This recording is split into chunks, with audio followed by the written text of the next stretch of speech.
tumepata matokeo makubwa sana, kwa sababu mwanzoni wakulima walikuwa wanapeleka mazao kwenye ghala, unakuta amepeleka labda kilo zake 50, lakini akifika kule kinachoandikwa kinakuwa ni tofauti. Lakini sasa hivi kupitia mizani za kidigitali, akipeleka kilo zake 50, anapata ujumbe kwenye simu yake na anapata stakabadhi ya kukiri kupokea kilo zake 50. Kwa mkoa wa Lindi, msimu uliopita tumekuwa na mizani za kidigitali 897, na leo katika kujadiliana tumeona kuna mahitaji ya mizani 85. Kwa hiyo unaona ni jinsi gani ambavyo sisi tulikwisha kwenda mbele kuhakikisha kwamba kila kituo kinachopokelea mazao ya mkulima wanatumia mizani za kidigitali. Sisi kama timu ya Rotai tuna maelekezo tunayatoaga kwenye vyama jinsi ya kusafirisha hii mizani. Maelekezo mojawapo ambayo inahitajika kusafirisha, tunaiweka mizani, kuna namna ambayo inawekwa kwenye pikipiki kwa ajili ya kuisafirisha, lakini kile kichwa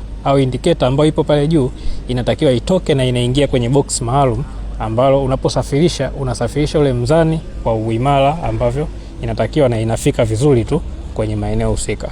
Kwa hiyo ni kitu ambacho tumezingatia sana. Mizani ya kidigitali imekuja kuleta mapinduzi tofauti na ile mizani mingine ya kawaida kwa kurahisisha upimaji wa kisasa zaidi, kwa maana ya mfumo wa uchakataji wa matokeo.